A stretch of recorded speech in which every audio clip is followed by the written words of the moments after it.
Bismillahirrahmanirrahim. Assalamualaikum warahmatullahi wabarakatuh. Alhamdulillah, alhamdulillahillazi bi ni'matihi tatimmus shalihat. Assalatu wassalamu ala sayyidis sadat wa ala alihi wa ashabihi ahlul fadaili wal karamat. Subhanaka la ilma lana illa ma 'allamtana innaka antal alimul hakim. Rabbi shrah li sadri wa yassir li amri wahlul 'uqdatam min lisani yafqahu qawli. Hadirin wal hadirat jamaah salat fardu zuhur Masjid Agung Ar-Rahman yang insyaallah kita semua orang-orang yang dimuliakan oleh Allah Subhanahu wa taala. Dimuliakannya kita pada siang hari ini oleh Allah Subhanahu wa taala karena kita diizinkannya untuk beramal saleh, melakukan amal baik. Apa amal baik yang kita lakukan siang ini? Kita datang ke masjid. Kita berkumpul di tempat yang baik, melakukan amal yang baik, mendengarkan yang baik-baik, mengkaji yang baik-baik. Mudah-mudahan sampai sore nanti, sampai malam nanti kita tetap dalam keadaan baik. Mati pun kita hari ini, mudah-mudahan mati dalam keadaan baik pula. Amin ya rabbal alamin. Berselawat kita kepada Nabi Muhammad sallallahu alaihi wasallam. Allahumma salli ala Muhammad wa ala ali Muhammad. Mudah-mudahan kita yang selalu mengikuti sunnahnya, kita yang selalu meniru akhlaknya, akan mendapatkan syafaat dari beliau di yaumil mahsyar kelak. Amin ya rabbal alamin. Ada sebuah buku yang bernama Kitab Risalah Al-Qushairiyah yang ditulis oleh Imam Abdul Karim Ibnu Hawazin Abu Qasim Al-Qushairi. Meninggal abad 5 Hijrah, kurang lebih 1000 tahun yang lalu kitab ini.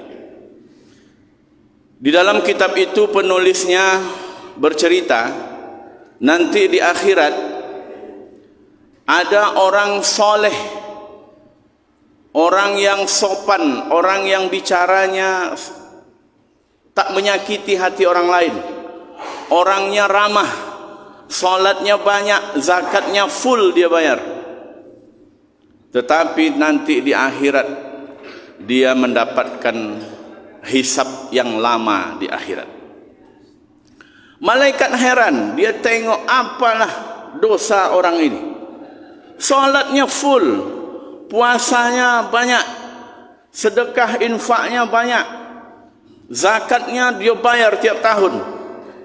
Tapi kenapa tersendat dia ketika dihisab di akhirat? Itu lama prosesnya. Maka malaikat mencoba membuka-buka lagi catatan amalnya. Ternyata ada satu malam orang soleh ini diundang untuk menghadiri acara kenduri. Tuan rumah menyiapkan gulai kambing. Dia makan gulai kambing tadi. Ternyata ada satu ruas, dua ruas dari daging kambing tadi nyangkut di giginya. Dia tolak pakai lidah, tak bisa. Dia tarik pakai tangan, tak dapat. Sehingga gelisah, tak nyaman dia dengan kondisi seperti itu. Waktu itu mungkin belum ada tusuk gigi. Maka karena tak ada di tempat itu disediakan tusuk gigi, dia pulang. Dalam perjalanan itu dia sambar, dia ambil dahan dari pokok bunga orang mungkin, dia ambil patahan ranting itu, dia jadikan untuk mencongkel giginya itu tadi. Dia pulang.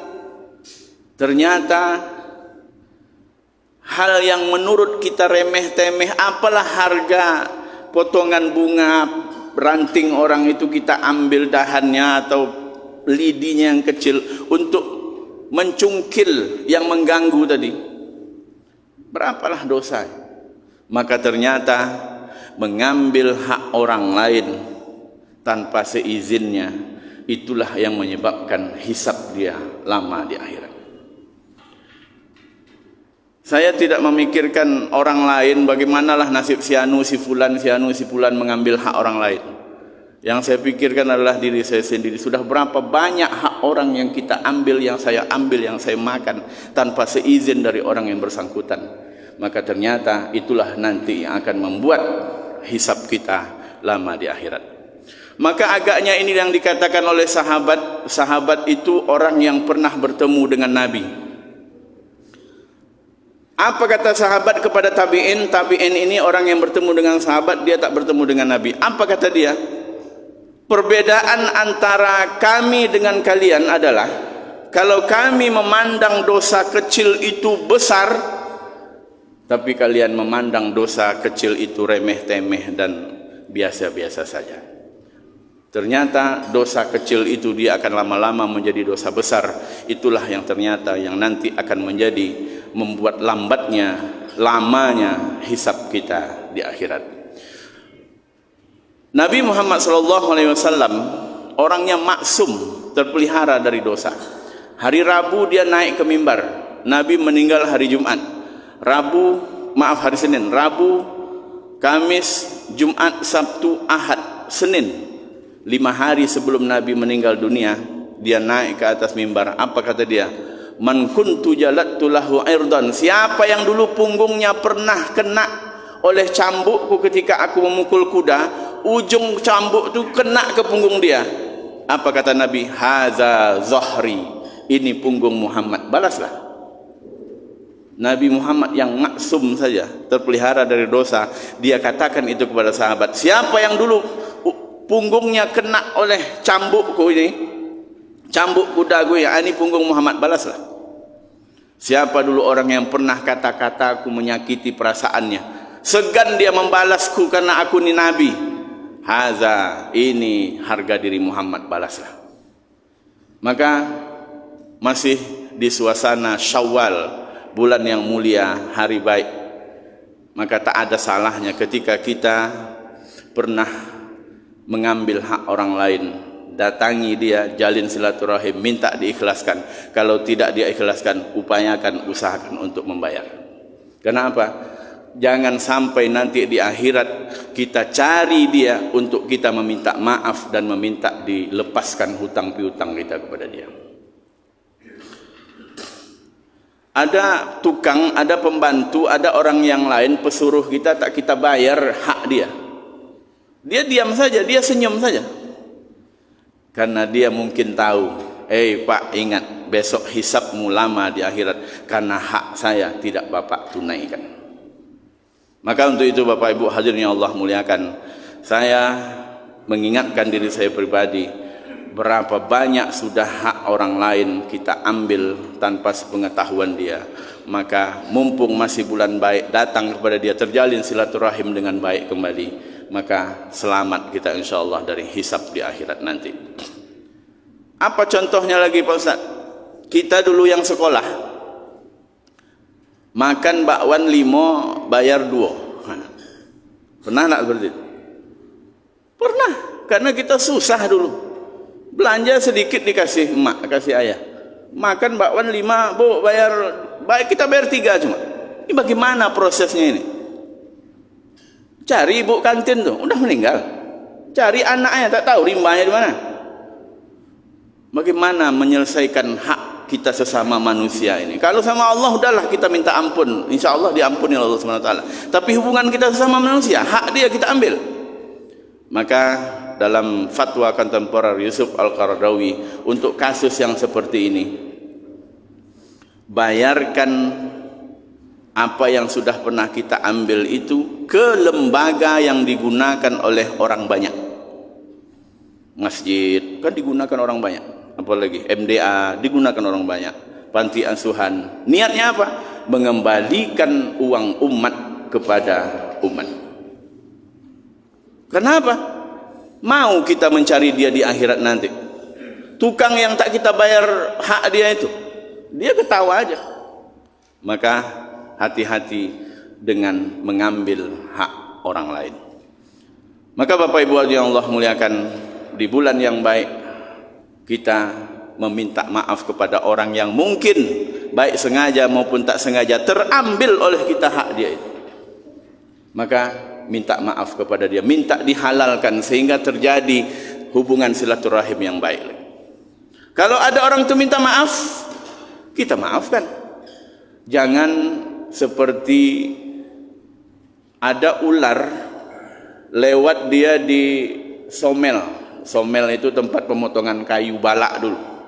Di somel itu ada gergaji. Ketika ular lewat di atas papan somel itu, kena kulitnya oleh mata gergaji tadi, berdarah. Ngamuk ular ni tadi karena berdarah badannya itu, dililitnya lah sinso tadi, mata pemotong kayu tadi, dililitnya, digigit-gigitnya. Tentu digigitnya mata sinso tadi, makin berdarah lah mulut ular tadi. Begitulah kita kalau punya dendam kepada orang lain. Artinya apa? Mati kita dibuat. Maka jangan ada dendam. Kalau dendam tak lama tu.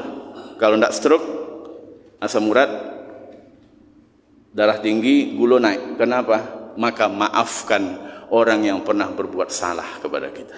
Kalau pernah dia ambil hak kita, dia tak kembalikan, mungkin dia tak bisa mengembalikan, ikhlaskan saja. Jangan dipendam, itulah yang nanti akan menjadi penyakit yang membuat kita mati dalam keadaan tidak baik. Ada seorang ketika Nabi sedang menyampaikan ilmu, dia masuk ke masjid. Ketika dia masuk masjid, ditunjuk Nabi, orang itu calon penghuni syurga. Abu Bakar cemburu. Saya orang yang pertama sekali masuk Islam, kenapa orang lain yang dijamin masuk syurga? Umar bilang, badanku ini penuh dengan bekas tombak, bekas panah, bekas pedang, luka-luka berperang bersama Nabi. Kenapa orang itu pula yang dijamin masuk surga? Kata Utsman, kalau Nabi berperang butuh senjata, saya yang membelikan senjata itu semua, tak diizinkannya orang lain. Butuh konsumsi makanan, akomodasi, Umar sendiri yang membayar, karena Umar itu orang kaya. Kenapa orang lain pula yang dijamin masuk surga? Lalu Utsman, Umar menjadi intelijen. Datang dia ke rumah orang itu. Ngapa? Menjadi intelijen, menengok apa amal orang itu sehingga dia dijamin oleh Nabi masuk surga. Ditengok, tidur mendengkur juga, makan banyak, solat biasa, amalnya biasa. Lalu Bapak Ibu yang Allah muliakan, hari ketiga ditanya oleh Umar, apa amalmu sehingga engkau dijamin oleh Nabi masuk surga? Biasa seperti yang kau lihat. Tidak, pasti ada yang istimewa, kata Umar. Lalu akhirnya orang itu menjawab, sebelum aku tidur, aku memaafkan semua dosa dan salah orang yang pernah berbuat salah kepada saya. Itu yang menyebabkan saya, kata Nabi, dijamin masuk surga. Maka ini baik untuk kita tiru. Sebelum tidur ada orang yang pernah berbuat salah kepada kita, dan kita pernah berbuat salah kepada orang, kita doakan orang itu, kita minta maaf kepada dia. Ada orang yang buat salah kepada kita, kita maafkan dia. Jadi nanti malam ketika istri bapak minta maaf kepada bapak, Pak, minta maaf ya Pak, kau ada salah hari kau. Apa jawab apa? Meninggalkan perangai kau lah. Tidak. Itu adalah sunnah yang diajarkan oleh sahabat, agar kita selalu meminta maaf kepada orang yang mungkin tak sengaja kita pernah menyakiti hatinya. Apa itu maaf? Afa al-asiru al-asar, menghilangkan oleh angin bekas tapak kaki onta di padang pasir. Bayangkan padang pasir dipijak oleh onta, berlubang. Datang angin, tertutuplah lubang itu. Itulah maaf. Tapi kalau masih ingat oleh kita, ya manusiawi lah. Sakit betul hati saya Pak Ustaz. Jadi Ustaz dendam enggak? Ingat iyo. Ingat itu masih kita proses memaafkan orang yang pernah menzolimi kita. Maka terakhir, apa inti dari ceramah zuhur kita siang ini? Ada hak orang lain yang kita ambil. Ingat, itu menjadi penyebab lambatnya hisab kita di akhirat. Kalau pernah kita ambil, minta maaf. Kalau pernah kita ambil, tak ada orangnya, bayarkan ke lembaga yang dipakai oleh orang banyak. Yang keempat, maafkan dosa orang yang pernah berbuat salah kepada kita. Subhanakallahumma bihamdika asyhadu an la ilaha illa anta astaghfiruka wa atubu ilaik. Wassalamualaikum warahmatullahi wabarakatuh.